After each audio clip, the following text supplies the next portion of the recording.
നമസ്കാരം. ഇന്ത്യ റഷ്യയിൽ നിന്നും എണ്ണ വാങ്ങുന്നതാണല്ലോ അമേരിക്കൻ പ്രസിഡന്റ് ഡൊണാൾഡ് ട്രംപിന് സഹിക്കാൻ കഴിയാഞ്ഞത്. എന്തൊക്കെ കാട്ടിക്കൂട്ടാമോ അതൊക്കെ കാട്ടിക്കൂട്ടുന്നുമുണ്ട്. എന്നാൽ ട്രംപിന്റെ ഈ വക വിക്രിയകളൊന്നും കണ്ട് രസിക്കുകയാണ് റഷ്യ. ഇന്ത്യ തങ്ങളിൽ നിന്നും എണ്ണ വാങ്ങുന്നതാണ് ട്രംപിന് പിടിക്കാഞ്ഞത്. എന്നാൽ അതിനി വെറുതെ വിടാൻ തീരുമാനിച്ചിട്ടില്ല. അതുകൊണ്ട് തന്നെയാണ് ഷാങ്ഹായ് ഉച്ചകോടിക്ക് പിന്നാലെ ഇന്ത്യക്ക് വമ്പൻ ഓഫറുമായി റഷ്യ എത്തിയത്. ക്രൂഡ് ഓയിൽ വില കുറച്ചുകൊണ്ടാണ് വീണ്ടും ഓഫർ നൽകിയിരിക്കുന്നത്.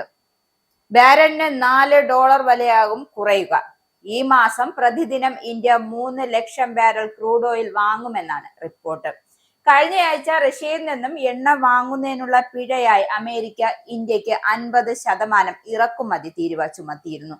ഇതിന് പിന്നാലെയാണ് റഷ്യയുടെ നടപടി ഉണ്ടായിരിക്കുന്നത്.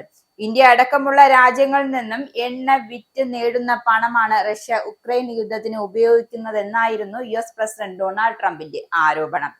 ചൈനയിൽ നടന്ന ഷാങ്ഹായ് ഉച്ചകോടിയിൽ റഷ്യയുമായി ഇന്ത്യക്ക് പ്രത്യേക ബന്ധമുണ്ടെന്നായിരുന്നു പ്രധാനമന്ത്രി നരേന്ദ്രമോദിയുടെയും പ്രതികരണം. ചൈനീസ് പ്രസിഡന്റ് ഷീ ജിൻപിങ്ങുമായും മോദി കൂടിക്കാഴ്ച നടത്തിയിരുന്നു. അതേസമയം തീരുവ വിഷയത്തിൽ ഇന്ത്യയുമായുള്ള പ്രശ്നങ്ങൾ പരിഹരിക്കാനാകുമെന്ന് വ്യക്തമാക്കി US treasury secretary Scott Benson കഴിഞ്ഞ ദിവസം രംഗത്തെത്തിയിരുന്നു. ജനാധിപത്യ രാജ്യമെന്ന നിലയിൽ റഷ്യയെക്കാളും ചൈനയെക്കാളും ഇന്ത്യക്ക് അടുപ്പം US-നോടാണ് എന്നാണ് സ്കോട്ട് ബെൻ പറഞ്ഞത്. ഫോക്സ് ന്യൂസിന് നൽകിയ അഭിമുഖത്തിലായിരുന്നു സ്കോട്ട് ബെൻസിന്റെ പ്രതികരണം വന്നത്.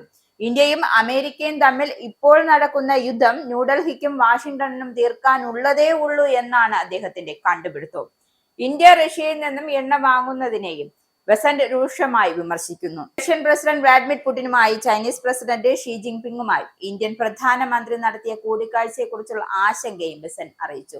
ഷാങ്ഹായ് ഉച്ചകോടിയിൽ നടന്ന കൂടിക്കാഴ്ചയെ പ്രകടനാത്മകം എന്നാണ് ബെൻസൺ വിശേഷിപ്പിച്ചത്. ലോകത്തിലെ മഹത്തരമായ 2 രാജ്യങ്ങളായ ഇന്ത്യയും അമേരിക്കയും തമ്മിൽ പ്രശ്നങ്ങൾ എത്രയും വേഗം പരിഹരിക്കണമെന്നും ഇരു രാജ്യങ്ങളും തമ്മിൽ ശക്തമായ അടിത്തറ ഉണ്ടാക്കണമെന്നും ബെൻസൺ വ്യക്തമാക്കി.